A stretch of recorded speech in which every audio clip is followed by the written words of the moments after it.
Les zones Natura 2000, ce sont des sites qui sont protégés, qui ont été désignés par rapport aux espèces et aux habitats qui sont menacés ou en voie de disparition sur le périmètre. Sur les zones Natura 2000, ce qui est vraiment intéressant, c'est que ça permet aux gens de pointer du doigt et de comprendre concrètement les grands enjeux de société sur les choix à faire sur la gestion des milieux, mais avec une entrée sensible, c'est-à-dire les espèces animales, les espèces végétales.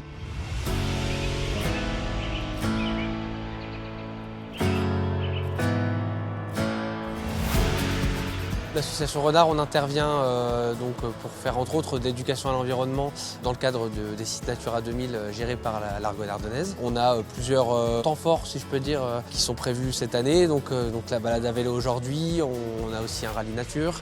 On aura également une sortie sur les castors en fin d'année. Et donc aujourd'hui, l'objectif c'est d'aller un petit peu à la découverte des espèces emblématiques du site Natura 2000 et de faire découvrir aux gens en fait la diversité faunistique qu'on peut trouver pas loin de chez eux finalement.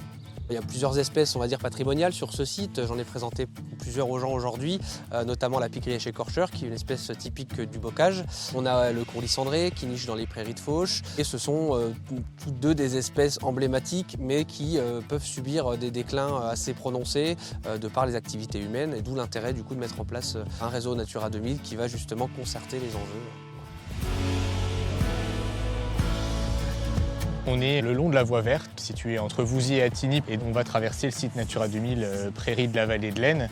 Et donc l'objectif, c'est de faire découvrir au grand public en fait, cette partie sous une autre forme. Habituellement, on fait de la randonnée et de la découverte pédestre. Aujourd'hui, voilà, on a souhaité organiser quelque chose de nouveau, donc cette balade à vélo. Alors tout au long de l'année, on a un programme qui est calé avec les premières animations en mai et qui s'étale jusqu'au mois de décembre, avec des animations à la fois généralistes sur la partie Natura 2000 et des animations aussi plus thématiques sur les espèces. L'objectif, effectivement, c'est de sensibiliser le grand public, à la fois le public enfant et leurs familles, puisqu'en fait, voilà, les enfants sont le relais aussi de cette thématique environnementale et de la protection des habitats et des espèces. Donc on a déjà un programme pour les scolaires et donc l'objectif, c'est de refaire revenir à la fois le public local, mais aussi le public touristique ou le public qui va au-delà du département des Ardennes, comme c'est le cas aujourd'hui.